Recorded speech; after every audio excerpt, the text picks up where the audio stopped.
En cada paso, en cada día, la vida es una carrera. Córrela con comodidad.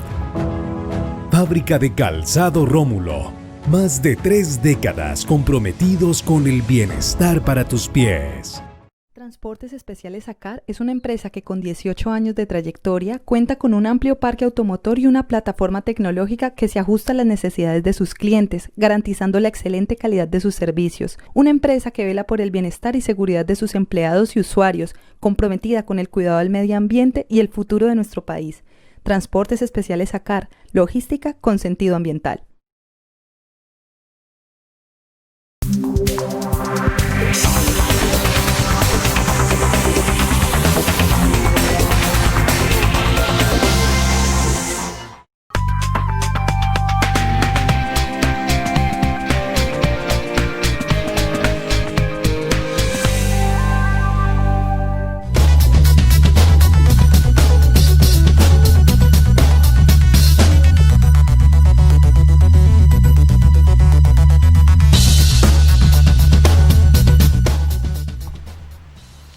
Amables televidentes, se los saluda José Alberto Tejada Echeverry, presentándoles el programa institucional del Canal 2 informativo Nuestra Gente.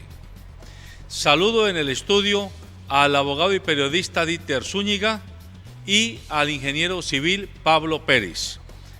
Y saludo por Sky al abogado, al contador y tributarista, consultor de entidades públicas y privadas, Gerson Grajales, y al historiador, miembro de la Academia de Historia del Quindío, expresidente de la misma academia, quien ha aceptado nuestra invitación para conversar con ustedes y con nosotros sobre un tema de palpitante actualidad, el túnel de la línea. La idea es que en este rato miremos el tema túnel de la línea desde varias ventanas. La ventana histórica, obviamente, por la cual le hemos pedido al doctor Fernando Jaramillo Botero que nos acompañe.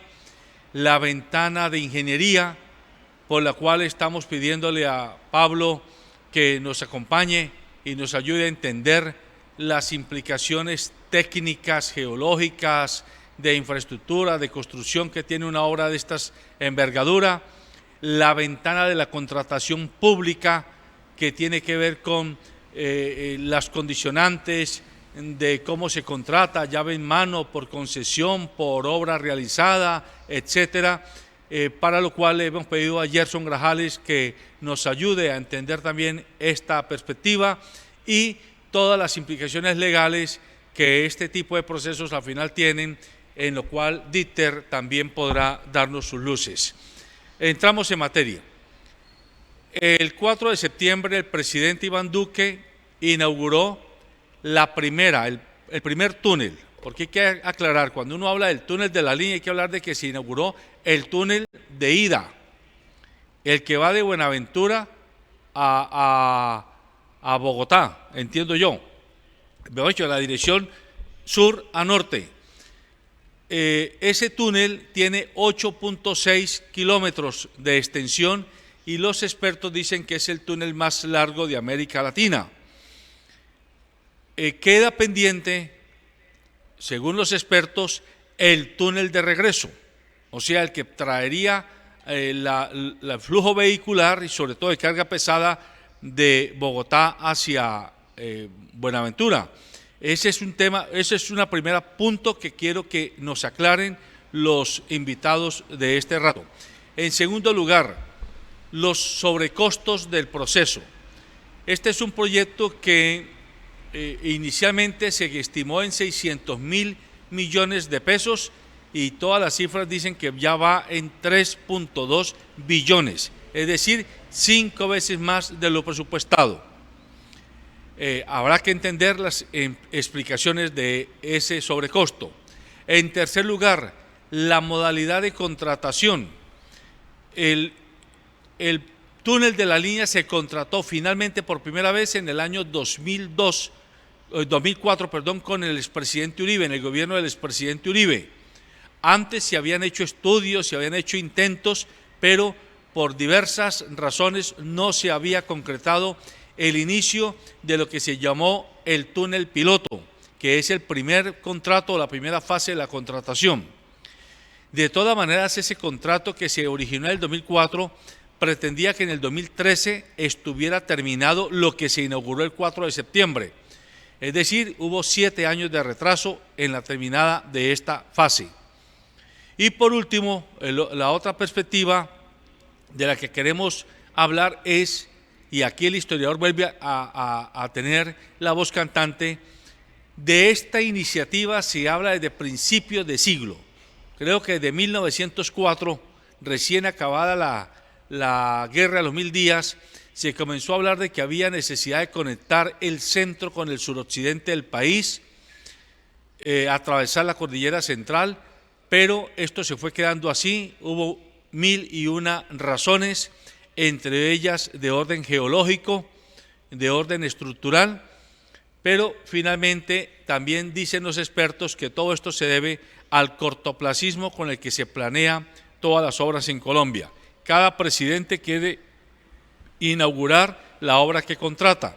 Entonces, con tal de inaugurarla, si la obra tiene 100 de extensión, la hace a 5 de extensión para que alcancen los 4 años que le corresponden. Y ese cortoplacismo nos llevó a que nos demoráramos 100 y pico de años en hacer realidad por lo menos la primera parte de esta obra de infraestructura a todas luces importantísima para el país, y que aunque esté incompleta hoy, habrá que reconocer, y esto no es consuelo de tontos, que es mejor tener hoy ese túnel unidireccional que no tenerlo. Pero el hecho de tenerlo no puede ser óbice para no mirar, no examinar todas las implicaciones que tiene lo que sigue, porque los entendidos también nos dicen que el segundo túnel se los puede demorar entre 20 y 30 años en ser convertido en realidad. Historiador Fernando Jaramillo, cuéntenos usted un poco la historia, de manera muy breve. Háganos un recuento de las vicisitudes históricas que ha tenido esta iniciativa de la infraestructura colombiana. Sí, muy buen día. Un saludo muy especial a todos los televidentes de Informativo en el Valle del Cauca y en todo el país, y a los que nos ven por internet. Un saludo a Gerson y a Alberto. Realmente la historia del país está marcada por el cruce de la cordillera central de los Andes, que aquí la llamábamos antes las montañas del Quindío. Por ahí pasaron los indígenas, por ahí pasaron las tropas realistas, por aquí pasó Simón Bolívar, Humboldt, Mutis, La Pola, Antonio Nariño, todo el que venga del sur, de Pasto, Perú, Popayán, Nariño y el Valle, que quiera llegar a Bogotá, tiene que cruzar la cordillera central. Y el sitio más expedito para cruzar esa cordillera es por el Quindío, en la zona del Valle de Cocora, donde está la palma de ser árbol nacional de Colombia.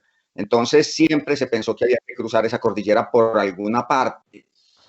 En 1902, 1903, 1904, después de la Guerra de los 1000 días, el presidente Marroquín y el presidente Rafael Reyes ven la necesidad de conectividad por vía férrea, porque ya se estaban desarrollando los trenes en Colombia, ya estaba el tren que atravesaba Panamá, cuando en esa época Panamá era de Colombia, y habían algunos desarrollos de vías férreas en el Caribe, en Barranquilla, en Cartagena.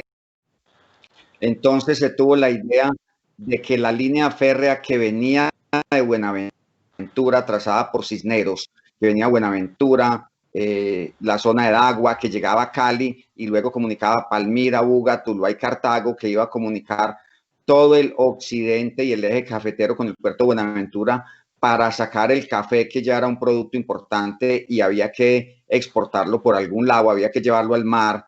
Entonces se proyecta la vía férrea para que llegue a Armenia, y de Armenia para que cruce la cordillera central. Y ahí se empieza a hablar de un túnel para la línea férrea. Por eso lo llamamos el sitio de la línea, porque el túnel hace 118 años se pensó para la línea férrea. Se trazan los planos, pero llega la Primera Guerra Mundial y se frena la economía del mundo, llega la la gran recesión del año 29-30 y se frena la economía del mundo, llega la Segunda Guerra Mundial y se frena la economía del mundo, y todo eso retrasó el proceso y la iniciativa de ese túnel para comunicar la vía férrea. En los años 40 se proyecta la vía férrea y se piensa en el túnel nuevamente. Pero hay un hecho catastrófico en el país, que es la muerte de Jorge Eliezer Gaitán el 9 de abril de 1948. Se da el Bogotazo, la destrucción de Bogotá. Los conflictos que tenemos hoy no son nuevos, eso ha pasado siempre. Y el gobierno nacional desvía los recursos de las vías férreas para reconstruir a Bogotá. Ahí se le da la primer puñalada y el primer golpe a los ferrocarriles y se suspende la construcción del túnel de la línea. Poco después el Banco Mundial hace un estudio sobre el desarrollo en Colombia y el subdesarrollo que se vive y conceptúa que Colombia necesita carreteras y camiones, entre otras cosas, para fortalecer las multinacionales americanas fabricantes de camiones. Y se piensa ya en el túnel de la línea, pero para camiones, ya no para el tren y la línea férrea, sino para camiones, en 1952. Y desde ahí se viene hablando ya del túnel de la línea para los camiones. Se habla por muchas épocas, se hacen estudios, se hacen trazados. Efectivamente, como lo mencionaba Alberto al inicio, el presidente Uribe es el que hace la contratación y le da inicio. El presidente Santos continúa con la obra y el presidente Duque lo termina y se logra inaugurar una sola calzada que efectivamente es de sur a norte. El túnel que hay en este momento es para ir, falta el otro para venir. Creo que esa reseña breve que usted nos da el contexto para pedirle a Pablo, que es el ingeniero que tenemos aquí invitado, a que nos explique, además de esas razones de que se reconvirtió de ferrocarril a vehículo de carga, entiendo yo que hubo también razones de orden geológico por parte de los expertos que venían de misiones canadienses, francesas, europeas, a hacer los estudios de rigor que hicieron muy difícil poder hacer el trazado de ese túnel. Cuéntanos un poco esas vicisitudes de orden ingenieril. Muy buenos días a todos los... Se habla de la falla de la Soledad, que es una de las más complejas del mundo, y hubo que subsanar todo ese tema porque las montañas en Colombia son muy jóvenes, no son como las montañas europeas que ya están consistentes y asentadas. Entonces las fallas geológicas afectaron mucho y hay unas fallas que fue muy complejo, por eso hubo que aprender del túnel piloto. Primero se hizo el túnel piloto y con ese túnel piloto se aprendió y luego se hizo el túnel que tenemos hoy, que es de una calzada con 2 carriles. Perfecto. Ingeniero Pablo Pérez, agréguenos usted sus análisis de tipo estructural de la obra, los problemas que hayan tenido. Sí, buenos días a todos los oyentes del informativo. Obras de este tipo, que son grandes pues para nuestra ingeniería, requieren que haya unos estudios y la validez de los estudios pues depende de, en la longitud de 1 kilómetro, por ejemplo, uno no puede hacer en cada centímetro un sondeo para ver cómo está compuesto en ese punto el terreno. Lo que se hace es que estadísticamente se reparten los estudios en la longitud del trayecto que se va a hacer. Y en los puntos críticos que uno detecta, pues ahí también hace el estudio. Pero eso da pie a que en muchas ocasiones nos saltemos un tramo que pudo haber sido, que no se detectó porque no teníamos conocimiento de que ahí había un cambio en cuanto al terreno o que había presencia de algún elemento natural, como pueden ser depósitos de algún tipo de roca o de suelo o de presencia de agua, y no se hace el estudio. Entonces cuando empieza la contratación con estudios preliminares, luego vienen estudios de detalle y luego viene la construcción, y en la construcción uno puede detectar cambios en los suelos que ameriten nuevos estudios. Entonces este tipo de de obras tiene esas vicisitudes y que no las podemos tampoco obviar, porque hacer un estudio sabiendo exactamente qué tipo de terreno nos vamos a encontrar durante todo el trayecto sería tan costoso como la obra misma.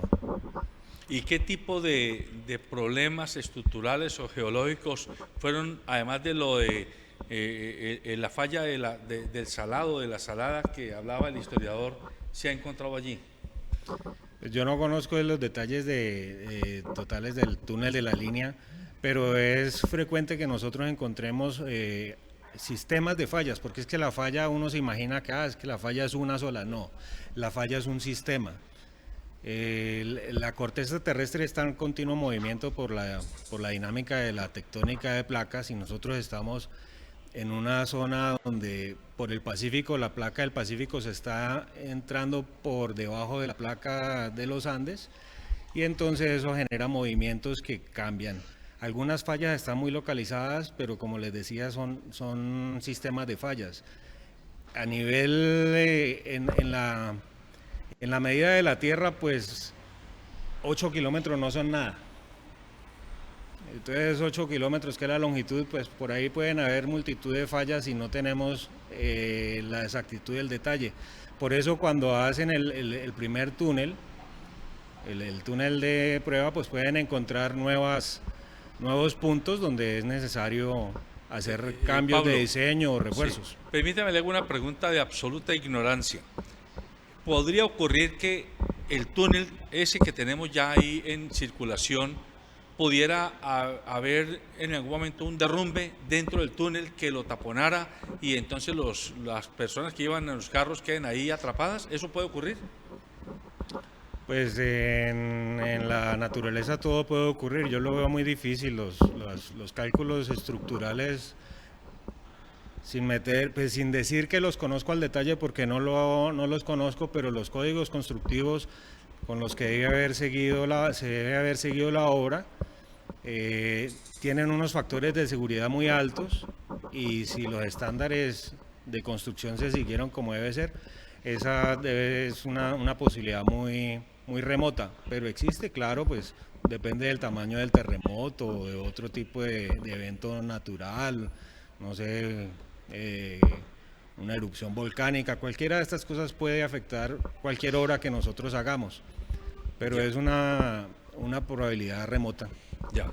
Alberto, es que yo tengo una inquietud, porque por ahí leí un artículo de Pablo Felipe Robledo, que hace un análisis medianamente histórico sobre el asunto, pero también algo de carácter técnico que me llamó la atención. Y él se plantea, supuestamente el túnel está construido a una altura de 3.265 metros, efectivamente con una extensión de 8 kilómetros y algo más, casi 9 kilómetros, pero que realmente es un túnel que para la altura en que fue construido realmente no es lo que se esperaba o lo que se pretendía inicialmente, porque la idea era hacerlo más hacia abajo, es decir, más hacia la base, para evitar precisamente hacer todo ese recorrido hasta esa altura para después atravesar y comenzar un descenso hacia Bogotá. O sea, ¿cuál era la propuesta inicial en este sentido, si es que alguien conoce realmente ello? ¿Tiene usted la respuesta? No, yo no conozco los diferentes trazados que se hayan hecho, pero es normal que cuando se haga un estudio, algunos ingenieros propongan, ingenieros y otro tipo de profesionales, porque hay que entender que en esto no solamente trabajan ingenieros, trabajan sociólogos, trabajan personas que están, economistas, por ejemplo, que están viendo cuál es la mejor opción desde el punto económico, cuáles son las poblaciones que se van a beneficiar, cuáles son las que se van a perjudicar, cuáles son las alternativas que se pueden o no se pueden, o se deben o no se deben hacer, y ahí es un equipo multidisciplinario. Y es normal que haya 2 o 3 o 4 propuestas y que ellas terminen como compitiendo pues por saber cuál es la que se escoge al final. Y las decisiones sobre cómo se escogió esta alternativa pues no la tengo yo. Ya.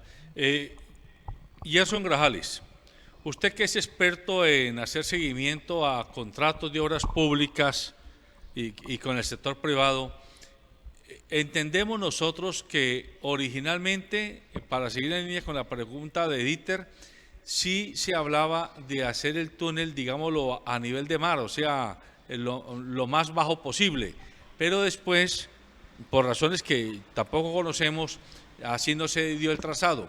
Pero en segundo lugar, una de las posibles explicaciones que ha habido para que haya retrasos de hasta 7 años en esta primera fase es el conflicto ambiental que se generó por el tema del agua con la zona de Calarcá, que entiendo que prácticamente perdió la fuente de agua producto de las excavaciones y de todo el tipo de movimiento de tierras que se dieron, que afectaron a las quebradas, que surtían el acueducto que les daba el agua potable. ¿Qué nos puede usted decir de ese tipo de detalles que han afectado el contrato del túnel de la línea? Bueno, hay varios elementos para trabajar sobre ese tema. Por ejemplo, para complementar un poco lo que decía el compañero Fernando Jaramillo, hay dos referentes históricos que nos van a poder permitir entender lo que está pasando hoy en día en ese proyecto. Por ejemplo, el solo hecho de que los generales en Colombia a finales del siglo XIX hubiesen participado en la venta del Canal de Panamá, y uno de los argumentos fue poder generar recursos para desarrollar la infraestructura vial en Colombia y sacar los productos de exportación.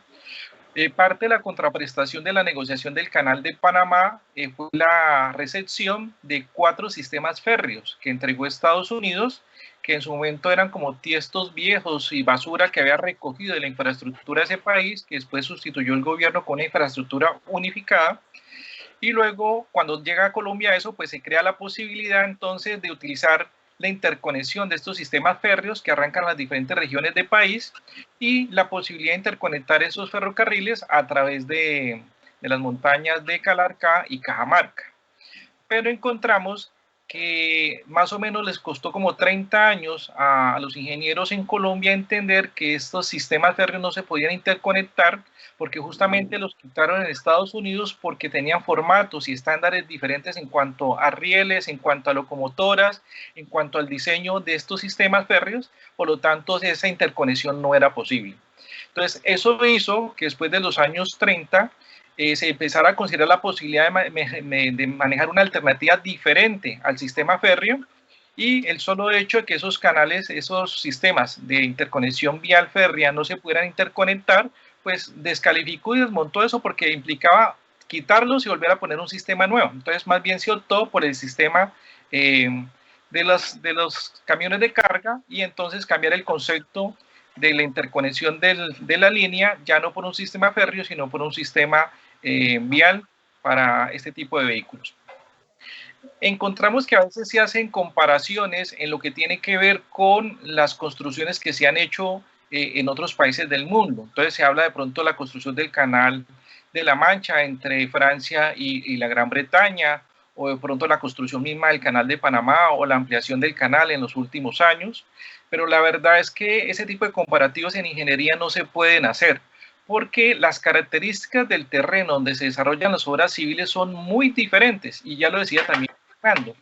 Aquí encontramos que las características para haber construido la línea, además de factores ambientales, había factores geológicos que cuando uno trabaja el tema de avalúos de terrenos se da cuenta que cada terreno tiene sus propias particularidades y eso hace que uno le dé valoraciones tanto en aspectos ecológicos, sociales y económicos diferentes, en los cuales se tienen que mirar de manera contextualizada y personalizada. Es decir, no se puede hacer paralelos ni comparativos para poder decir que valió más, valió menos. No, hay que manejar las características de este tipo de obras y de pronto trabajando sí experiencias previas en la forma como se ha ido conociendo la geología del terreno colombiano. Es decir, las experiencias previas que se hicieron en los túneles en Antioquia, las experiencias previas que se hicieron en los túneles de la vía al llano entre Bogotá y Villavicencio. Muchos de los proyectos que se presentaron para poder construir y desarrollar esta parte, más que los temas sociales y ambientales, era el tema de las fallas geológicas que ya se había evidenciado, tanto que cuando se hacían licitaciones para las construcciones, nadie se presentaba. Además, porque se evidenciaba que quienes hacían las convocatorias para las licitaciones de este tipo de contratos, estas personas no tenían todo el estudio que se tenía que hacer para poder convocar la construcción de este tipo de obras en Colombia. Entonces, inicialmente se pensaba en temas de financieros y económicos. Entonces se dijo, no, hace falta el tema del impacto social que va a generar el entorno, o hace falta el estudio ambiental sobre los impactos negativos que va a generar el entorno. Y la verdad es que todo tipo de obra civil de esta naturaleza, pues sí va a tener impactos en este sentido, pero sí están establecidos la asignación de recursos o incorporar recursos para poder mitigar este tipo de impactos. Pero en el fondo, en la parte de los 5 túneles que se hicieron inicialmente, y específicamente el más grande, el de 8.6, el que dejaron con el nombre de la línea, ese túnel tiene 7 fallas geológicas, y la más grande está entre el kilómetro 3 y el kilómetro 5, que es lo que mencionaba Fernando como el falla de la Soledad, y de ahí en adelante están las otras 6 fallas, es decir, los primeros 3 kilómetros de la entrada del Quindío al Tolima son bastante seguros porque el terreno es bastante firme, pero en adelante esas otras 7 fallas que se evidencian allí, pues no quiere decir que va a poner en riesgo el túnel, ni va a afectar el entorno, ni va a poder deteriorar el entorno, porque la tecnología que se ha utilizado para la construcción de este túnel, como bien lo decía Rafa, el compañero Pablo Pérez, esta tecnología es muy similar a la que se usó en la construcción de la Torre de Cali, que en la medida que haya un movimiento telúrico, pues el edificio baila. Entonces, aquí lo que va a pasar con este túnel es que cuando hay movimiento telúrico, pues el casco del túnel baila. Es decir, soporta el movimiento telúrico y va a permitir pues, de que no se genere fácilmente un tema de que se vaya a taponar el túnel. Además, una de las limitaciones y restricciones que le hicieron al contratista inicial que hizo el túnel experimental, el túnel de prueba, la firma del doctor Collins y su esposa, ellos muchas veces las obras se las pararon, los interventores y las personas que hicieron la supervisión de las obras justamente pedían los temas de reforzamiento en esta parte de las obras civiles para que finalmente este sistema de resortes que tenía el túnel pues pudiera soportar los movimientos telúricos que se pudieran presentar. Dentro del proceso de la construcción, pues estas fallas hicieron que los movimientos de tierra se dieran. Eso inclusive durante todos estos años vimos que hubo días enteros y casi hasta semanas donde la línea estuvo cerrada, había que hacer movilidad por otras partes de Colombia, no se podía atravesar la línea porque esos movimientos de tierra, esas fallas geológicas taparon la vía y pusieron como en crisis la construcción de la misma obra, pero eso en el corto plazo se puede subsanar haciendo afirmamiento de terrenos, haciendo la reconstrucción y recuperación del terreno con ciertos sembradíos y ciertos tratamientos de filtraciones de agua para lograr su estabilización.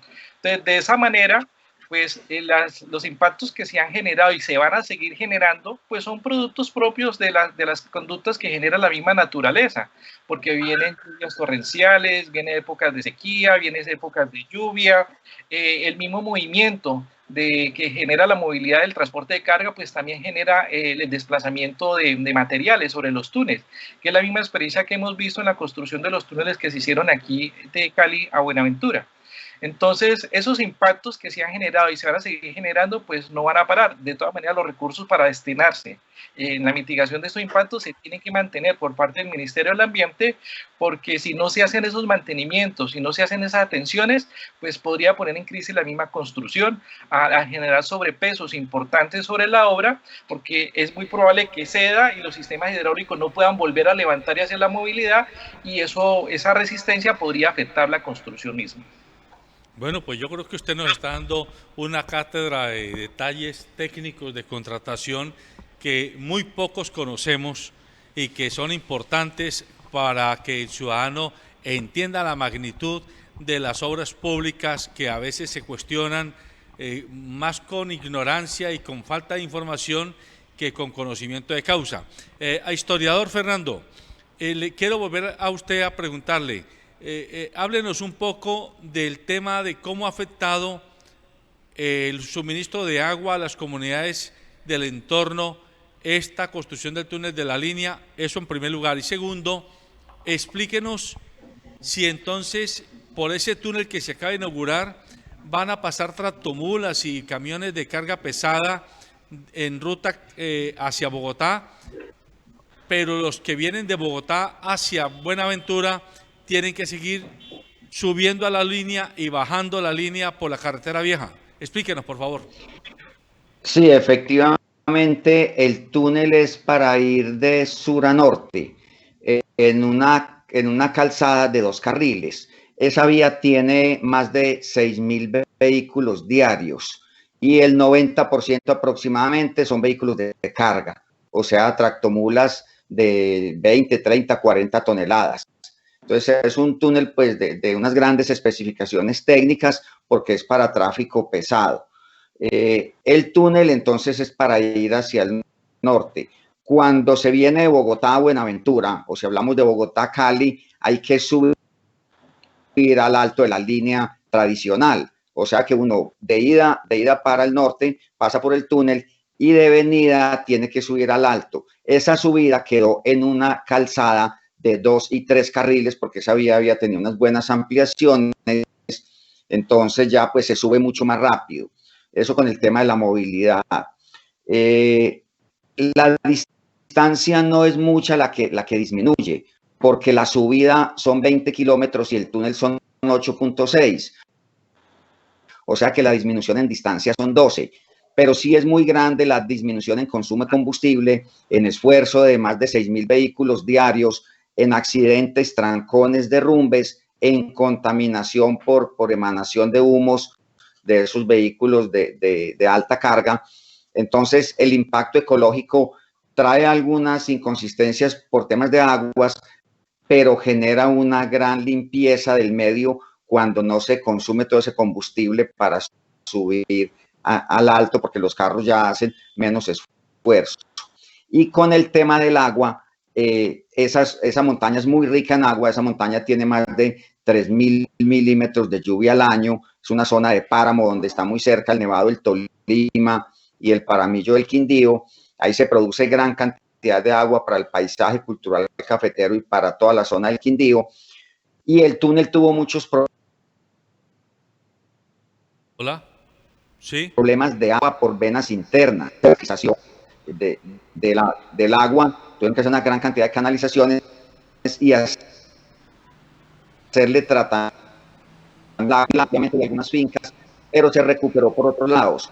Y el túnel de la línea hizo una planta de tratamiento, recuperaron el agua a través de canales y se llevó a la quebrada La Gata, que es la que suministra el acueducto para Calarcá que se mencionaba ahora. Entonces, claro, una obra de esas genera unos impactos ambientales negativos, pero también hay unos impactos positivos porque se reordena un poco el tema del medio ambiente y se hizo un tratamiento de aguas interesante.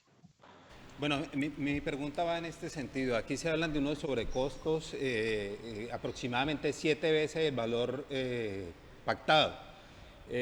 Pero bueno, eso es una cosa porque de pronto no hubo la previsión frente a determinadas situaciones que se pudieran presentar en la construcción o no hubo un cálculo adecuado en materiales, lo que ustedes quieran. Yo digo, ese costo inicial, o sea, ¿implicaba también el túnel de regreso o simplemente es lo que actualmente están entregando al público? Si es así, entonces, ¿cuál es la afectación real frente a este contrato? Sí, hay una desinformación y alguna mala intención de algunos críticos del proyecto, y es que el túnel se contrató y se estaba previsto que valía 690.000 millones de pesos, pero el túnel lo que tiene que ver es que el túnel tiene unas obras complementarias, porque son 21 túneles y más de 30 viaductos. Entonces, todo lo que se contrata inicialmente es un túnel bidireccional, pero se hizo un túnel piloto de prueba y luego se concluyó que había que hacer un túnel de una calzada en 2 carriles en un solo sentido. El túnel para ir fue el que se contrató y hay una cantidad de obras adicionales como viaductos, otros túneles complementarios, está el túnel Oso de Anteojos, el túnel Barranqueros, el túnel Los Colibríes, y hay una cantidad de obras que complementan la doble calzada entre Calarcá y la boca del túnel y entre Bermellón al lado de Cajamarca y Cajamarca, y contempla también doble calzada entre Cajamarca e Ibagué, que está en proceso. Entonces, realmente no es que el túnel haya valido 5 veces más, sino que se han hecho una cantidad de obras complementarias. Ahora, se critica también el tema de la demora, que se demoró 118 años y que el Eurotúnel se demoró 7 años. No, eso no es real. O sea, el túnel tiene 118 años de historia, pero realmente se demoró 12 años en su proceso constructivo. Sí, eso es claro. Pablo, el túnel de regreso, el de que viene de Bogotá hacia el sur, que es el que falta por hacerse y que algunos comentaristas dicen que puede demorar entre 20 y 30 años en realizarse. Primera pregunta, si sabe usted, ¿el trazado será paralelo a este que se acaba de inaugurar? O sea, ¿se hará a su lado otro túnel o se hace por otra parte de la montaña, digámoslo así? Eso uno. ¿Y qué tan real puede ser ese pronóstico de que se demore entre 20 y 30 años su ejecución? No, primero no conozco cuál es el trazado de ese otro túnel, pero no necesariamente tiene que ser uno al lado del otro. Normalmente están, diría, en otra parte. Aprovechando las ventajas que tenga el terreno y el trazado de las carreteras actuales. Podría ir más arriba o más abajo, ya todo eso depende de unos estudios y de una voluntad política. Y en cuanto a la duración, pues también depende mucho de la realidad económica del país, en qué condiciones esté, si el presidente de turno está dispuesto a invertirle el dinero que se requiera. Y también el costo puede variar con algunos desarrollos tecnológicos que van surgiendo, porque es que no es lo mismo haber hecho un túnel, cuando hacen el estudio en los años, digamos los últimos, antes de que lo contrataran en los años 90, principios del 2000, pues las condiciones tecnológicas eran unas, pero cuando empiezan a construir y si hay unos nuevos desarrollos tecnológicos que hagan mejor el túnel, que preste un mejor servicio, por ejemplo en ventilación, en cuestiones de seguridad contra incendios, contra los atascos, cámaras de vigilancia, todas esas cosas pueden subir los costos y hay que entenderlo. Por eso pues es muy difícil con la información que sale solamente en los periódicos, pues uno hacerse una idea sobre lo que es un sobrecosto o no. Gerson, toda la vida hemos escuchado cuando nuestros padres y nosotros mismos hemos abordado algún tipo de construcción, así sea de una piecita, que le dice a uno el maestro de obra, eso lo hace con 1 millón de pesos, y los más mayores le dicen a uno, multiplique eso por 3, porque nunca con el valor que le dicen va a sacar la obra. Entonces, digámoslo que haciendo un símil, pues esto pasaría lo mismo con las obras públicas, que le dicen los contratistas, bueno, al gobierno le dicen, eso vale 100.000, a lo mejor va a costar 300.000. Pero entonces eso nos lleva a una pregunta, usted que sabe de contratación pública. Hay un debate sobre si este tipo de obras es mejor hacerlas llave en mano, o sea, le pago a usted por abrirme la puerta para que comience a funcionar, entre en operación la obra, o le pago por concesión. Concesión es que usted hace todo con su plata y yo le doy a 30 años, por ejemplo, el derecho a explotación de los peajes de la circulación de esa vía para que recupere su plata y se gane una utilidad. ¿Qué fórmula es la más conveniente en este tipo de obras según su análisis, Gerson? A eso hay que trabajarlo en varias dimensiones. Vamos a analizar primero la dimensión de la estructura financiera, luego la estructura de costos y por último la modalidad de contratación. Entonces, hablemos primero de la estructura financiera, es decir, cuánta plata tengo para hacer la obra. Entonces, cuando se determinan los presupuestos de obra en Colombia, pasa algo muy particular, y es que cuando hay la percepción de que los recursos públicos se los roban, normalmente este tipo de figuras, que son las obras civiles, es el negocio por excelencia para que esos recursos se puedan desviar. Entonces, cuando se define la estructura de cuánto vamos a pagar por hacer una obra, pues tiene un comportamiento muy similar a la figura que usted plantea del tercio. Eso que se hace a nivel particular, pues también en las obras del Estado también tiene la misma connotación. Miren, normalmente cuando se formulan los requerimientos y las necesidades de lo que implica hacer una obra civil en Colombia de esas magnitudes, normalmente los técnicos del gobierno mencionan que hay que hacer X proceso, pero esos técnicos normalmente no tienen la dimensión clara de todo lo que se tiene que hacer. ¿Qué es lo que le pasa a uno cuando dice, necesito que me haga esta pieza? Entonces el maestro le dice a uno, listo, hacer el murito para hacer este encerramiento de esta pieza vale tanto dinero. Pero cuando empieza a mirar la infraestructura que tiene la vivienda para construir esa pared, esa pieza, se da cuenta que no hay columnas, que no hay la estructura horizontal para sostener los techos o soportar de pronto la fuerza que va a ejercer los muros.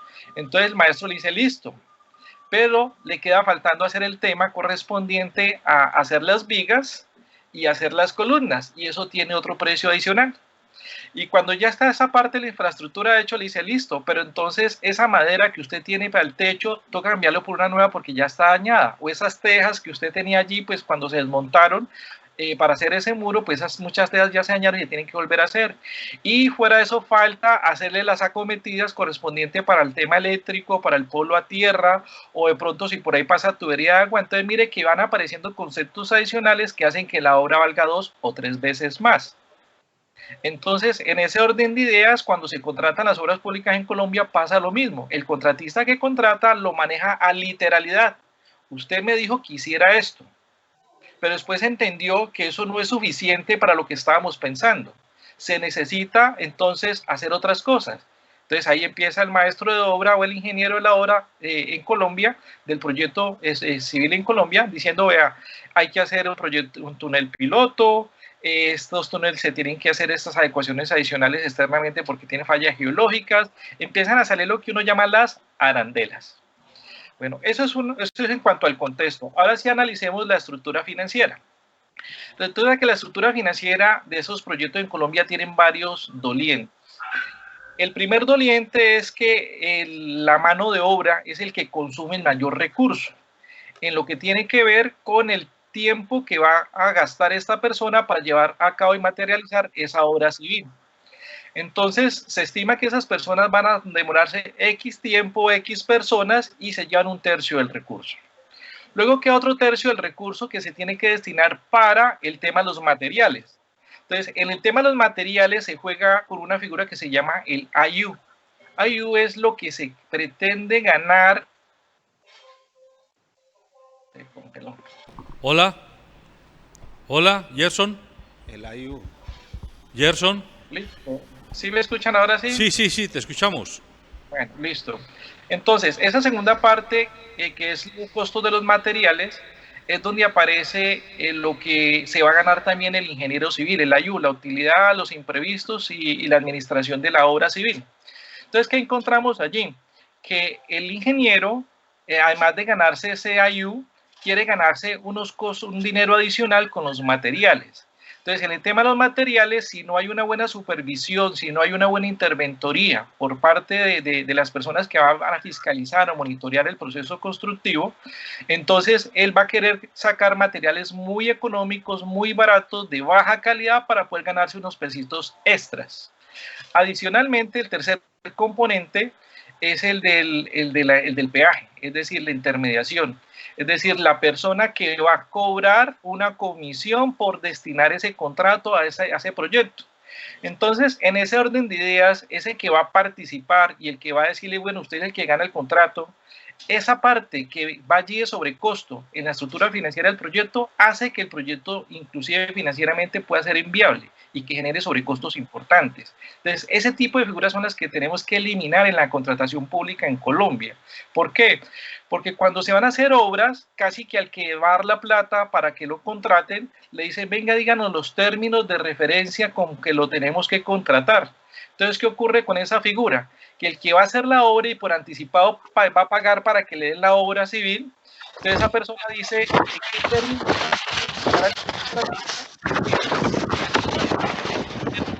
es que ese contratista sea que fue el que hizo los términos? Es decir, se autodescribió en los términos de referencia a la contratación. Bueno, luego viene el tema de la estructura de costos. En la estructura de costos encontramos que las empresas de obras civiles en Colombia es la principal lavandería de la corrupción que existe en Colombia. ¿Por qué decimos que es la principal lavandería? Porque sabemos que a través de este tipo de contrataciones es posible lavar la plata del dinero de la corrupción en Colombia. ¿Cómo hacen esa figura? Entonces ellos cogen y sobrefacturan la mano de obra. A los ingenieros que contratan, por decir algo, cobran 1.000 pesos por hacer una actividad, dicen, páseme la factura por 3.000, pero yo le doy 1.000 y si no me acepta esa figura, entonces no lo contrato, es decir, ese ingeniero que está haciendo esa parte del proceso está ya lavando 2.000 para poder justificar el costo de la corrupción. Y de igual manera ocurre con el tema de la sobrefacturación de las materias primas, de igual manera ocurre con el supervisor o el interventor de la obra que da visto buenos para que se ejecuten los recursos cuando la obra no está completa o la obra no es satisfactoria o la obra no cumple con los requisitos técnicos inicialmente contratados. Entonces, en la estructura de costos se crea de tal manera que este tipo de profesionales en Colombia, no decimos que todo, pero sí una mayoría importante, utilizan este tipo de figuras para poder garantizarle que los candidatos de turno puedan, o los gerentes, los gestores públicos de turno, puedan recuperar la inversión de sus campañas políticas. Entonces, ¿cuál es la mejor forma para hacer este tipo de contrataciones? Entonces, esa que usted mencionaba, la concesión y el tema de la llave en mano, que como se hizo inicialmente con esta obra, la línea con la firma Conis y la de su esposa, encontramos que esta figura no es que haya generado sobrecostos, sino que eso implicó que se tuvieran que hacer unos procesos en los cuales inicialmente no había sido pensados ni concebidos y por lo tanto sabemos que hoy en día, a pesar de los 690.000 millones, se hizo una adición de 2.1 billones que se han incorporado también los costos de los estudios. Adicionalmente se hizo una refrendación por 1.2 billones, es decir que en total llevamos 3.9 billones el costo de esa construcción. Entonces la pregunta es, ¿cuánto realmente puede haber costado? Yo diría que alrededor de los 2 billones. El otro billón que anda como embolatado o billón.9 embolatado fueron los costos de las personas que intervienen para que esos procesos se hagan. Luego, en términos de tiempo, resulta que si uno hace obras civiles en Colombia con una figura que se llama a todo costo, pues va a fraccionar la contratación. Es decir, una empresa se va a encargar de proveer la mano de obra y va a subcontratar las diferentes partes de la obra. Esa es una parte. La otra instancia es, una empresa se va a encargar de la adquisición de las materias primas con las condiciones y las calidades que se requieren y se necesitan para que la obra tenga los materiales adecuados en el proceso constructivo. Y luego viene una figura del estímulo, el incentivo, y si se cumplen dentro de los términos y los tiempos, la construcción de la obra, el direccionamiento estratégico para la construcción de la obra civil, pues se le paga el IU y se le podría dar unos beneficios adicionales si la obra está antes de tiempo. Entonces, la forma como está contratada las obras civiles en Colombia, está contratada no para que se hagan rápido, sino para que queden montados negocios, para que queden vacas lecheras, para que las obras se hagan en un término de muy largo plazo. Es decir, no hay voluntad política ni hay la disposición para que las cosas se puedan hacer en el menor tiempo y en el menor costo posible, sino que están diseñadas para que a veces se hagan, a veces no se hagan despacio, se hagan lentos, se hagan con sobrecostos, se hagan con muchos intermediarios y es decir, no hay voluntad para que realmente las cosas se hagan sanamente y se hagan en el debido término y en el debido momento y con los costos que se requieren. Adicionalmente, siempre ha sido una especulación de que se están buscando los recursos para hacer este tipo de obras y la verdad es que el recurso siempre ha estado disponible. ¿Por qué? Porque el Banco Central en cualquier momento puede imprimir papel moneda para financiar obras de infraestructura y eso no genera inflación. Al contrario, ese papel moneda que se utiliza para este tipo de construcciones, que puede ser en el menor tiempo posible, puede generar un número importante de mano de obra, puede generar calidad y condiciones de vida en su entorno porque va a circular una suma importante de dinero, va a generar crecimiento y va a generar desarrollo. Entonces, lo que ha faltado es como visión y compromisos éticos para que ese tipo de obras civiles en Colombia, ha sido una necesidad en muchos años, se pueda hacer de manera con mucha celeridad.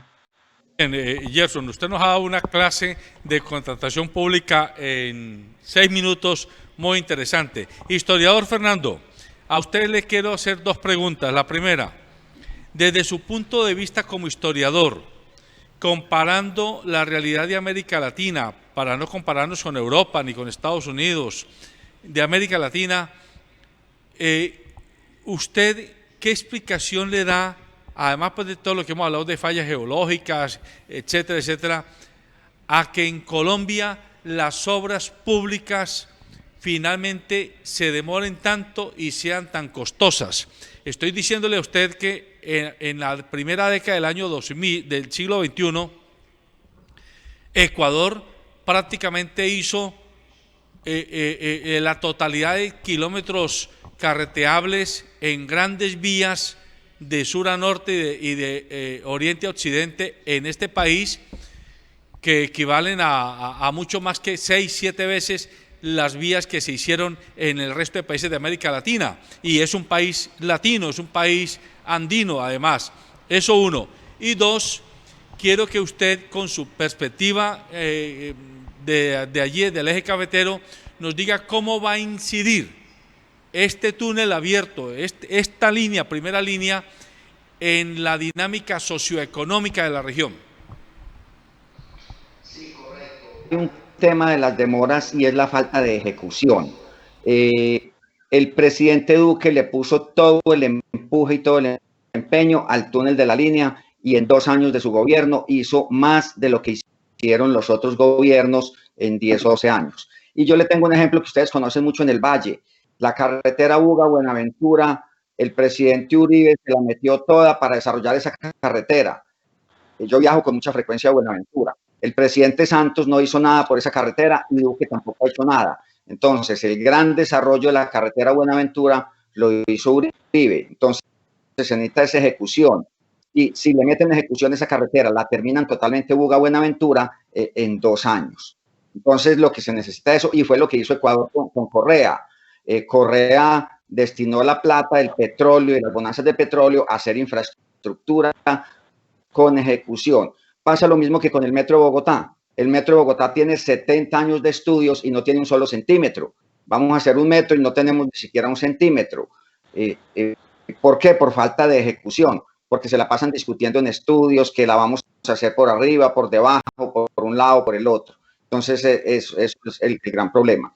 Ahora, dinero sí hay. Claro, dinero se puede emitir, dinero se pueden monetizar reservas del país, empréstitos internacionales, se pueden hacer por concesión a través de peaje y de multinacionales. Entonces, recursos sociales se necesitan. Esa lo mencionaba al inicio y siempre es muy importante, porque es la vía que comunica el puerto de Buenaventura con Bogotá. Y Bogotá, 5% del Producto Interno Bruto del país. Y Buenaventura maneja más de la mitad del comercio exterior colombiano.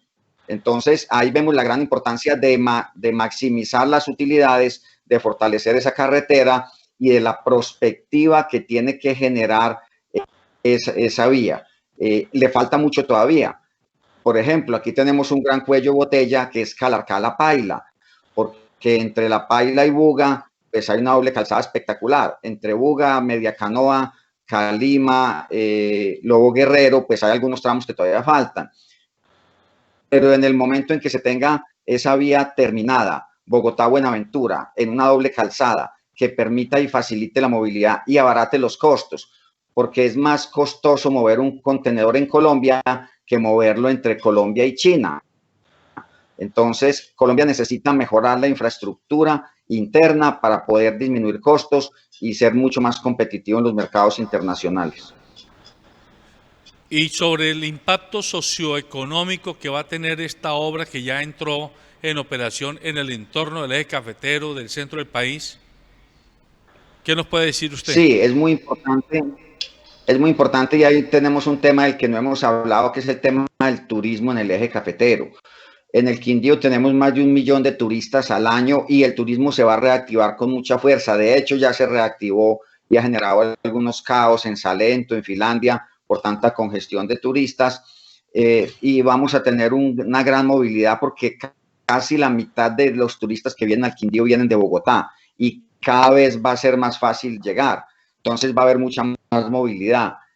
Hay muchas empresas interesadas en ubicarse en esta zona porque el Quindío se convierte en una glorieta que comunica la vía Bogotá-Buenaventura, la autopista del Café Armenia Pereira Manizales y la troncal de Occidente que va por Cartago, el río Cauque que sale a Pintada y al Golfo de Urabá. Entonces hay una movilidad y una zona de conectividad en el Quindío que se da con Bogotá, porque Bogotá, como lo decía, produce el 25% del Producto Interno Bruto colombiano, y el paso por la cordillera implica de que todo ese desarrollo deba pasar por el Quindío. Aquí se está hablando de la doble calzada Calarcá-La se está hablando de la doble calzada Calarcá-Armenia-Cartago para comunicar el norte del valle, y se está hablando de unas doble calzadas también complementarias, porque esa vía se proyecta como una gran zona de desarrollo para la movilidad, la infraestructura de la región, que generará empleos, empresas, industria, parqueaderos, mantenimiento de vehículos. O sea, eso genera un dinamismo socioeconómico muy importante. Muy bien. Dieter. No, o sea, pues yo la verdad es que tengo una percepción distinta a la que acaba de plantear el historiador Fernando Jaramillo respecto de la vía Cali-Buenaventura, y créame que también viajo constantemente a Buenaventura, y creo que precisamente durante el gobierno de Santos fue que por fin halló casi la culminación esa obra. Infortunadamente hay un problema a la altura de Cisneros y no se ha podido completar el tramo correspondiente, pero bueno, eso es un tema de discusión de pronto para otro programa. Pero en lo que respecta a los planteamientos que aquí se han hecho, quedo como con una inquietud, porque darían a entender de pronto de que frente a la obra de la línea no ha existido realmente sobrecostos, es decir, hubo que emplear unas adiciones para complementar unas cosas que no se tuvieran en cuenta, que eso es muy común en la contratación estatal, ¿no? Es decir, que o sea, no se cumple con el principio de planeación como debe ser en detalle, de tal forma de que todo en un principio quede abarcado y no se acuda precisamente a esta figura de las adiciones, que lo que hacen es precisamente destinar recursos que muchas veces no son bien utilizados como deben de ser. Entonces, a mí sí me gustaría que nos precisaran eso, porque yo entiendo, se plantea una obra en determinadas condiciones y características, pero en el transcurso del tiempo se dan cuenta de que faltó esto o aquello y vienen las adiciones, y al final pues tiene un costo superior, pero el costo final es el que corresponde a la obra. Yo sí quisiera que me aclararan eso, porque la percepción que nos han vendido muchos es que aquí hubo dineros que de pronto realmente no se ven reflejados en la obra como tal. Pues yo creo que lo mejor es que Pablo, que es ingeniero y que también ha hecho contratación pública, ya Gerson nos dio una serie de puntos sobre los procesos de la contratación pública y los mecanismos. Pues sería bueno que usted nos diga, desde el punto de vista de los ingenieros constructores, ¿qué es lo que más conviene y qué es lo que debiera hacerse, a juicio suyo? Bueno, en primer lugar, yo estoy en desacuerdo con muchas de las afirmaciones que dijo Gerson acá. Pues si él tiene conocimiento de eso, debería estar en la fiscalía con conocimiento de causa, haciendo la denuncia pertinente para que nos dejen de robar. En primer lugar, el AIU es una manera de cobrar ciertos trabajos, pero no es lo que se gana el ingeniero ni la empresa constructora. El AIU son unos costos que tiene la empresa constructora, que van en administración, unos imprevistos que no siempre se pagan. ¿Por qué? Porque se tienen que probar que hubo esos imprevistos para que el interventor autorice que se paga. Y la utilidad, que sí es lo que se supone que esa persona quería ganarse, no siempre se la gana. En administración hay unos costos de tener oficina, contadores, toda la parte que no va directamente, son costos indirectos, no infieren directamente en cada uno de los ítems de la obra. Y también van los impuestos, que en el Valle del Cauca son alrededor del 14%.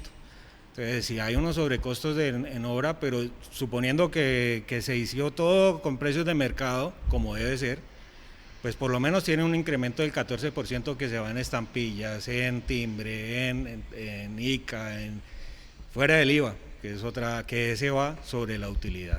Entonces yo no podría aseverar que el 30% del costo de la contratación pública en Colombia en construcción se va directamente a corrupción, aunque hay algunos cálculos que tienen ciertas entidades por ahí que son muy... logran muchos titulares con esas aseveraciones, pero luego en la parte judicial, donde en realidad tenían que entrar a probar eso, pues no ve uno los mismos resultados.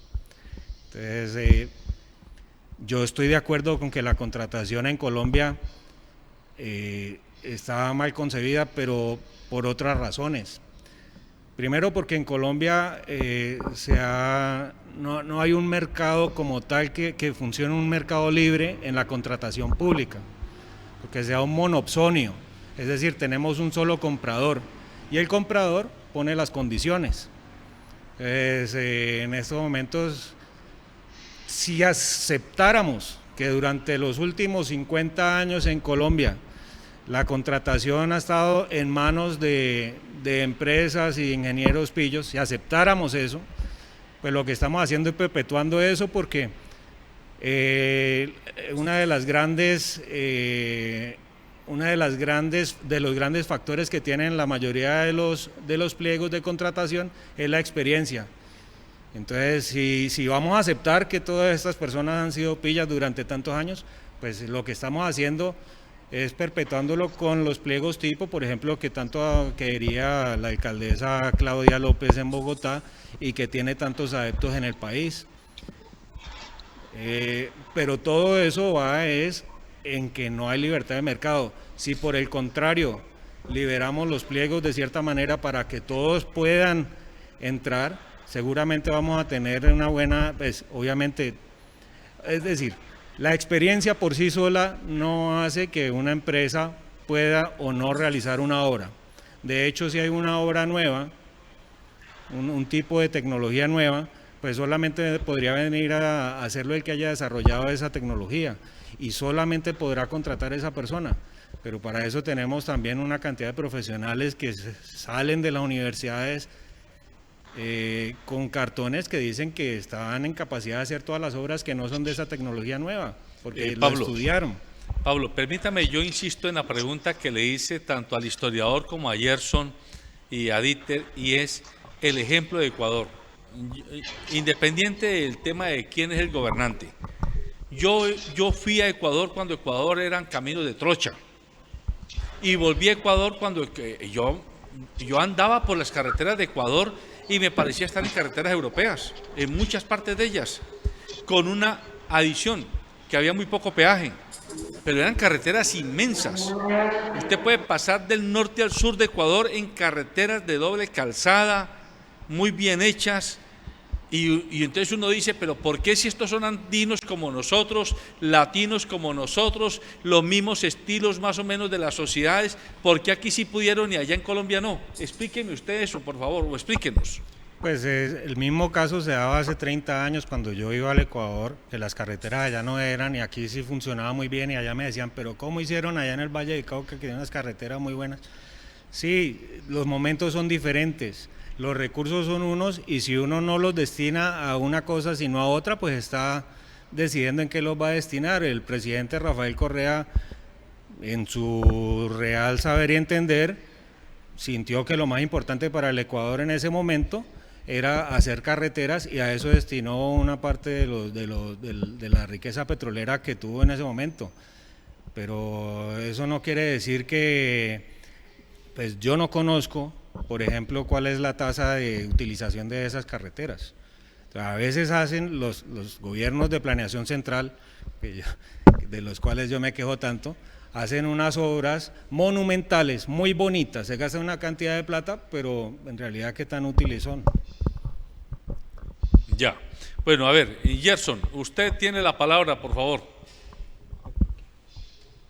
Bueno, miren, en Colombia podríamos tener una infraestructura importante como el diagnóstico que en su momento histórico presentara el senador del eje cafetero, Abiy Mereb, no sé si se acuerdan de él. En el estudio y en el diagnóstico que él presentó en el Congreso para poder sensibilizar a todos los queridos padres de la patria, los gobiernos de turno sobre la importancia de crear una infraestructura de movilidad en Colombia para garantizar la dinámica del comercio, tanto a nivel interno como a nivel internacional. Esa dinámica que él hizo en ese momento histórico, pues volteó como la mirada, decir, listo, bueno, pongámonos pilas a hacer temas de infraestructura vial en Colombia, pero a eso le faltó algo adicional, y es la voluntad política, no solo en que se quiera hacer, sino que se haga en el menor tiempo posible, porque es que no nos podemos dar el lujo de esperar a crear una infraestructura donde estamos perdiendo ventajas competitivas importantes con relación a otros países. ¿Cómo hacer para consolidar una ventaja competitiva si tenemos sobrecostos para sacar las materias primas y sacarlas y traer las maquinarias de exterior y sacar los productos de aquí de Colombia, si la infraestructura va a 3 velocidades del burro, lento, quieto y parado? Entonces, así, ¿cuándo vamos a llegar? ¿Cuándo vamos a lograr realmente reactivar una economía con esta visión miope de los políticos en Colombia, que no le dan celeridad a este tipo de procesos que son importantísimos?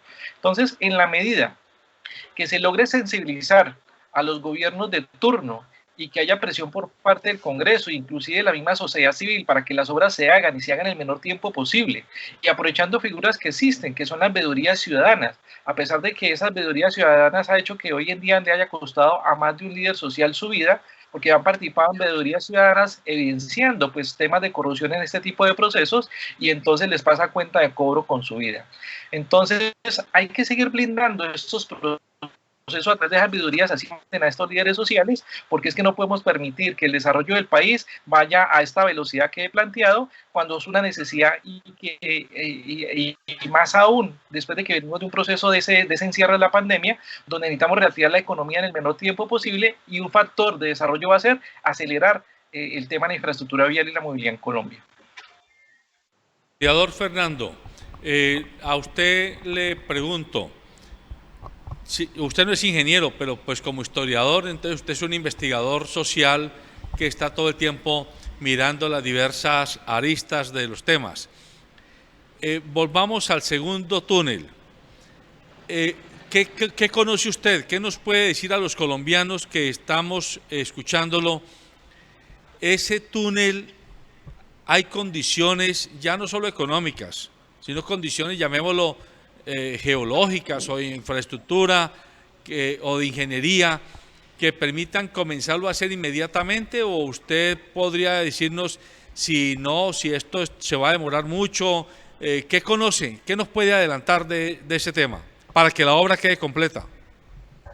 Sí, el túnel se puede hacer en este momento, máxime que se ha identificado la montaña y toda su contextura geológica. Entonces se puede hacer inclusive paralelo al nuevo túnel. De hecho está el túnel piloto, que es un túnel pequeño de escape que va paralelo al túnel grande. Sí. Hola. Entonces. Hola. ¿Se nos está cortando? Hola. Hola. La ministra de Obras ha dicho que Hola. que se tuta dentro de 20 años. Entonces el túnel se necesita y se puede hacer. Ya. Y entonces usted, si le entiendo bien, ese túnel se haría paralelo al que acaba de inaugurarse, pero no pegado. Correcto, sí.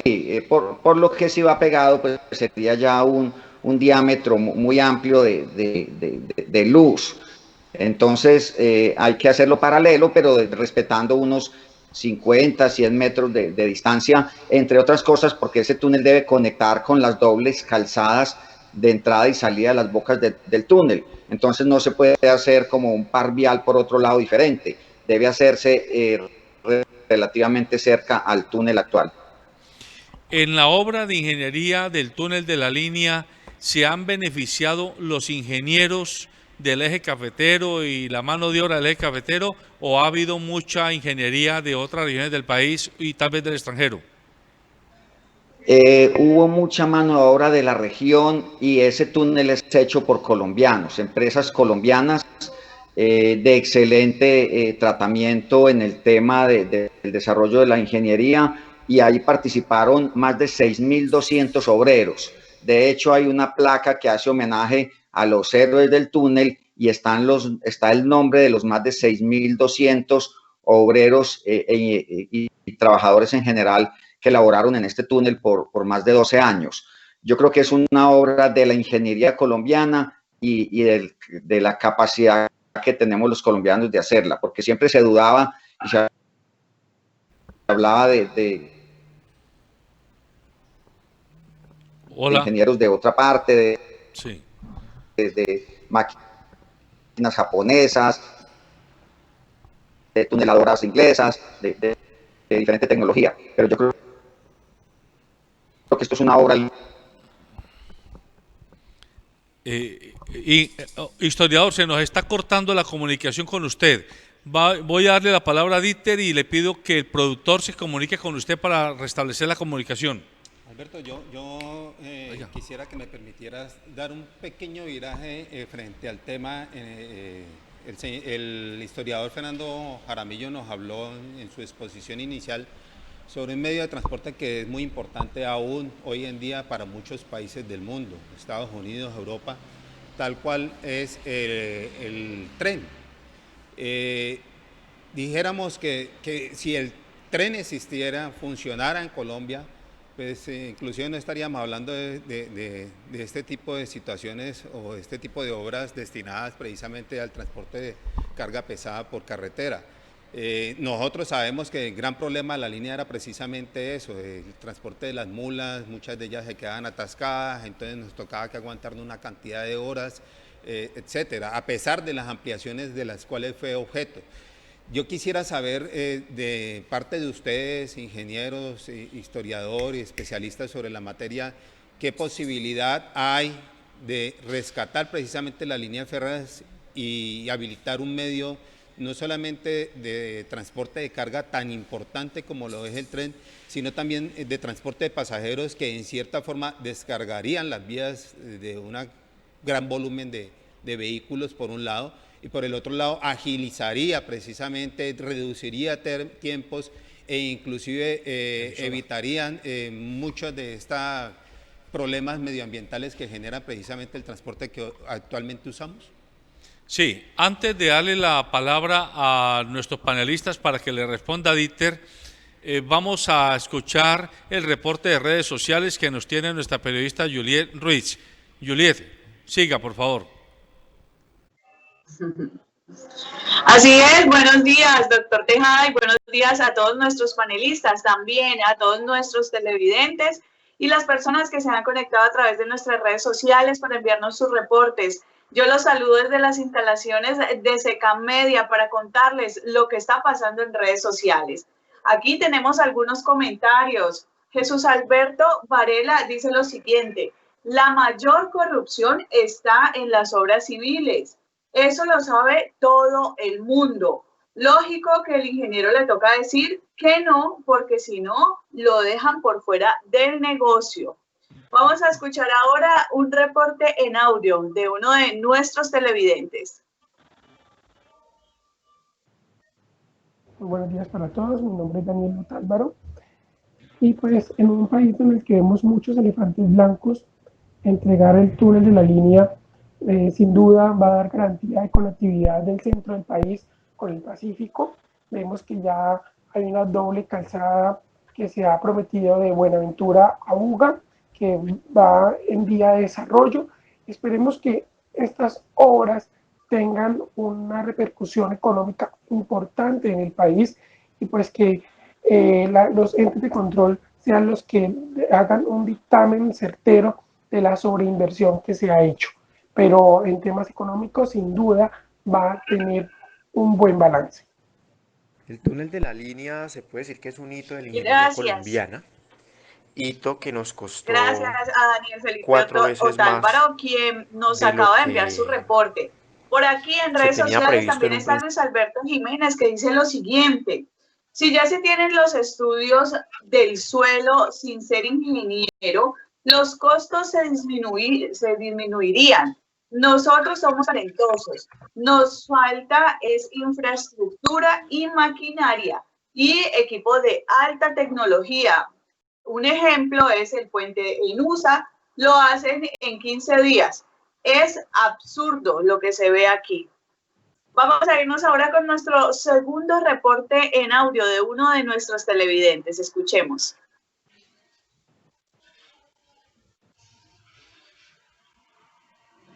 El túnel de la línea se puede decir que es un hito de la ingeniería colombiana, hito que nos costó 4 veces más de lo que se tenía previsto en un principio. Esperemos que en este caso no se vaya a caer como el Chirajara o no se vaya a ondular como el Pumarejo. Esperemos que no vaya a suceder eso y que todo salga bien. Esos 2 billones, más de 2 billones de pesos que nos costó el túnel de la línea, pues hombre, lo salimos pagando evidentemente nosotros, los colombianos, con nuestros impuestos. La corrupción hizo lo que quiso con esa obra. La primera empresa, al primer licitador y constructor, se le ha pagado más plata incluso de lo que costó el proyecto, por ejemplo, y aún está en pleito a conciliar por 1 billón de pesos aproximadamente una parte de las fallas geológicas que ese constructor dice que hizo, pero en vías dice que no hizo. Entonces, sabrá Dios qué va a pasar. Hito de la ingeniería colombiana que ya cerraron. Entonces nos costó más plata y a una semana de haberlo inaugurado lo van a cerrar para hacer revisiones generales, dice el Invías, pero resulta que 2 días después, 3 días después de haberse inaugurado, tocó cerrar un tramo del túnel porque las luces fallaron y los ventiladores fallaron. Entonces hay que mirar si fue que quedó mal construido, si fue que hubo una falla técnica, hay que mirar, pero ese hay que mirar cuesta plata. Entonces vamos a ver cuánto nos cuestan esos arreglos que seguramente hay que hacer. Eso por el lado malo. Por el lado bueno, así el túnel sea en un solo sentido, pues agiliza la economía, moviliza el motor económico, y no creas que el hecho de reducir los tiempos de transporte para las tractomulas, para los camiones y demás, pues es una economía gigante para esas empresas. Y si hay economía, pues se puede invertir más, y si hay inversión, pues se pueden conseguir más empleos y demás.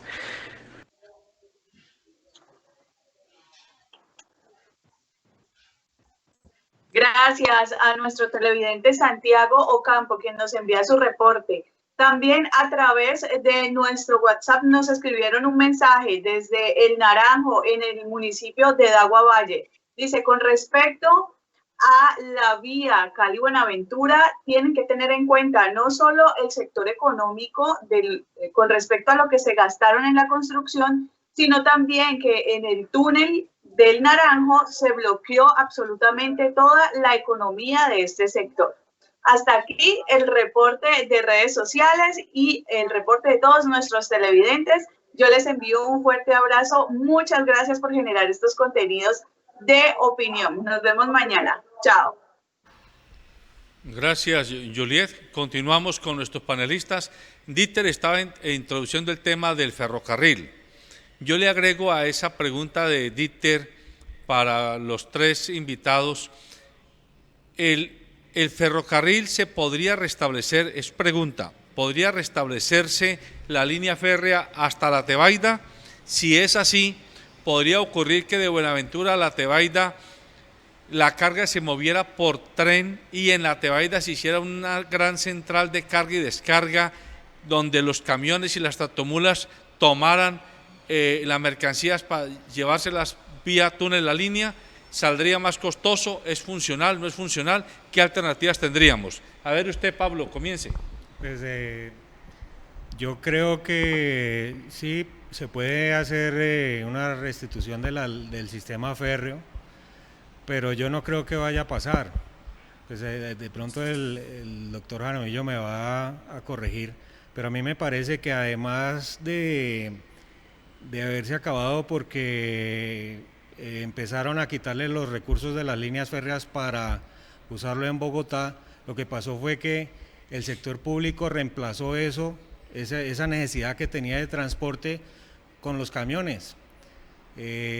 La mayoría de los propietarios de camiones tienen 2, 3 camiones. Son pocas las empresas que tienen 100 o grandes cantidades de equipos. Y lo que ha pasado es que esa inversión no la hace el Estado, sino que la hace el sector privado, y por eso fue ganando terreno hasta el punto donde estamos.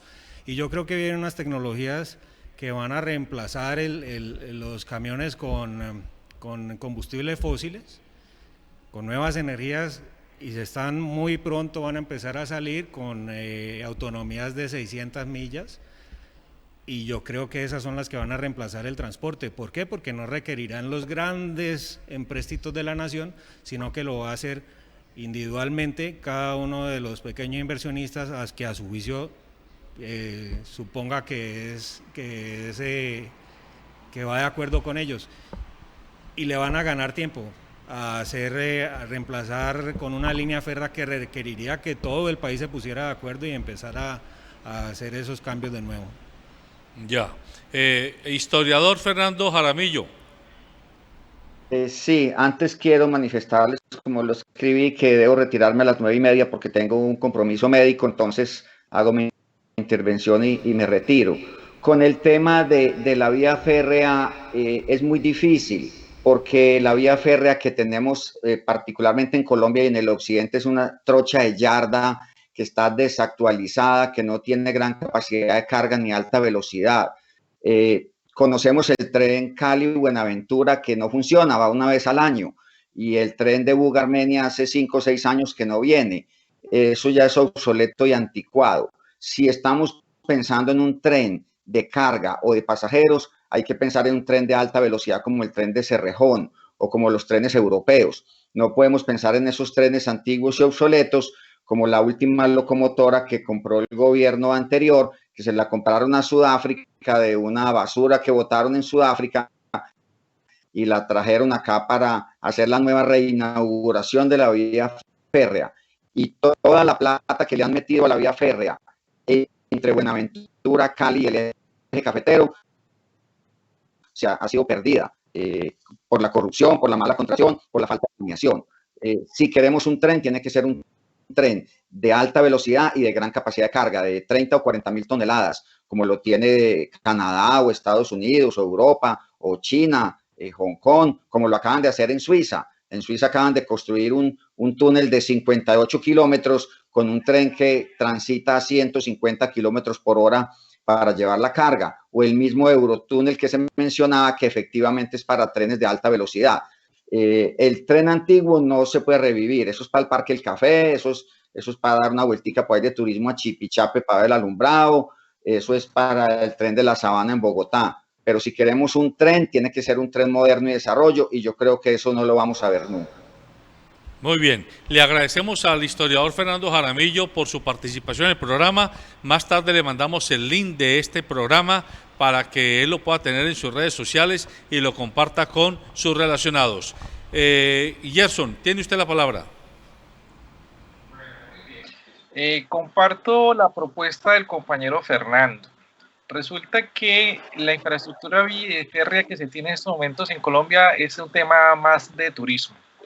Aquí en Colombia lo que tenemos que hacer en materia de movilidad de carga con relación a los puertos que existen, a los más de 105 puertos, de los cuales 5 son públicos y los otros son privados y que muchos desconocemos, se necesita que haya un sistema, en el caso de Buenaventura, que vaya atravesando la cordillera central, pero no por la línea. Eso hay que trazarlo por los estudios que se hicieron entre la Diana y la Herrera. La Diana es un corregimiento complementario a Buga, y la Herrera, que es otro corregimiento al otro lado de la montaña, que da continuidad al municipio de Chaparral en el Tolima. Entonces, los estudios no dieron para que se hiciera una construcción de una carretera, pero los estudios sí dan para que se haga una construcción en lo que tiene que ver con un túnel férreo de un tren de alta velocidad, a través del cual sea posible atravesar la cordillera y reducir el tiempo de movilidad en el tema de la carga y las importaciones y las exportaciones que se hagan. Adicionalmente, el tema de celeridad que dará este tipo de sistema de transporte, pues como decía Fernando, pues se necesita primero la voluntad política, y para que no se generen esos sobrecostos se necesita eliminar esa figura de dilación o de procrastinar, es decir, de estar haciendo las cosas el mayor tiempo posible para poder garantizar el lavado de esa corrupción. Pero si se limitan a que se pueda hacer en menos tiempo y que no haya espacio a que se tenga que hacer dádivas de corrupción y que se tenga que asignar recursos para corrupción y se pueda hacer en el menor tiempo posible, pues realmente tendríamos la infraestructura adecuada a través de este viaducto, que sería a través de la Diana L. Herrera, como he mencionado, para dar las soluciones de fondo de movilidad del transporte de carga en Colombia. Agradecemos a nuestros invitados, a Gerson Grajales, a Fernando Jaramillo, a Pablo Pérez y a Dieter Zúñiga por su participación en este conversatorio técnico, económico, social, sobre el túnel de la línea y lo que significa para el país. Cerramos con este comentario síntesis.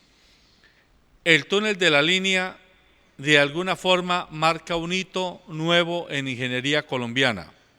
Independiente de que sea un túnel todavía incompleto en cuanto a su diseño original, es decir, que es apenas un túnel unidireccional y que queda pendiente el túnel de venida, ya nos está mostrando, uno, que es posible vencer los obstáculos geológicos y de infraestructura que se tuvieron en el diseño y ejecución del que ya está en funcionamiento. En segundo lugar, debiera animarnos no solo a la ingeniería colombiana, sino a los agentes públicos colombianos y a la ciudadanía, a la sociedad civil, a empujar todos y presionar al gobierno para que le ponga máquina a vapor a la carretera Cali-Buenaventura, porque es una necesidad sentida no solo de los vallecaucanos, es de todo el país. Es el último kilómetro, es el último tramo en esa circulación de mercancías, de cargas que entran y salen, y también de personas, y que, como ya lo decía el historiador, hoy día en Colombia es más costoso mover 1 metro cúbico de carga entre Buenaventura y Bogotá, o entre Buenaventura y Antioquia, o Buenaventura y los Santanderes, que moverlo entre Buenaventura y Japón, o Buenaventura y China. Es una ironía que esto nos siga pasando. Pero insisto que ahí hay una alternativa y ahí hay un botón que tenemos que comenzar a encender permanentemente. En segundo lugar, sí hay que seguir pendiente de la corrupción. Yo entiendo la preocupación de Pablo Pérez cuando él dice, pero un momento, no se puede hablar de corrupción generalizada, ni se puede pretender decir que el 30% de los costos de obra son corrupción. Es posible que eso no sea así, pero hay que aceptar que si no en todas, en casi todas las obras públicas hay corrupción. Hay unos peajes que ya son descarados. Alguna vez yo dije aquí en algún programa que, hablando con un cooperante italiano, un director de una agencia de cooperación italiana hace varios años, él me decía, la diferencia entre ustedes y nosotros es que en Italia se roban el 10% del presupuesto de las obras y el 90% lo ejecutan.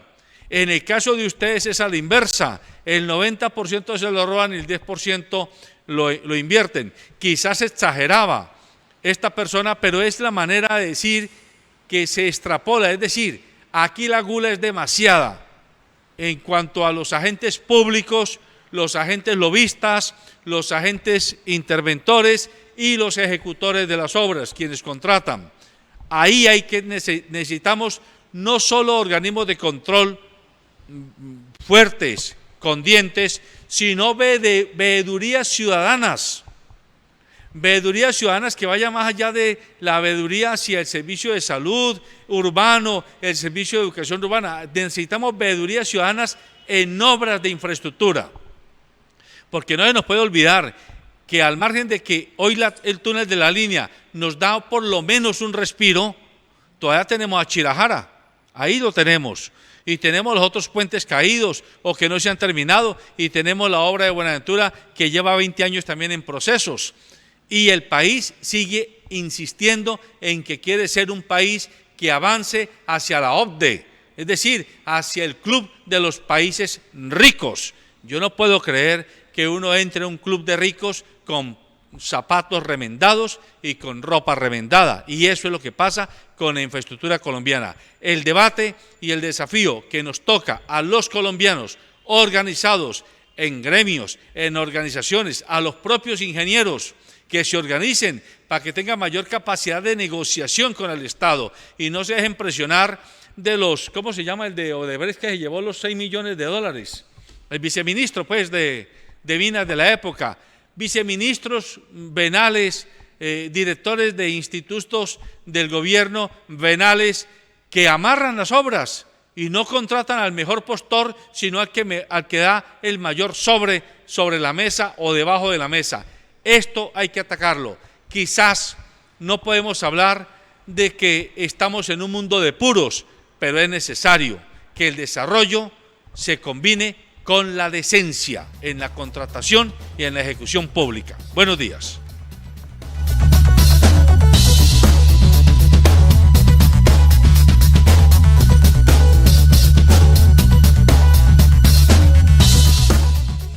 En cada paso, en cada día, la vida es una carrera. Córrela con comodidad. Fábrica de Calzado Rómulo. Más de 3 décadas comprometidos con el bienestar para tus pies. Transportes Especiales ACAR es una empresa que con 18 años de trayectoria cuenta con un amplio parque automotor y una plataforma tecnológica que se ajusta a las necesidades de sus clientes, garantizando la excelente calidad de sus servicios. Una empresa que vela por el bienestar y seguridad de sus empleados y usuarios, comprometida con el cuidado del medio ambiente y el futuro de nuestro país. Transportes Especiales ACAR, logística con sentido ambiental.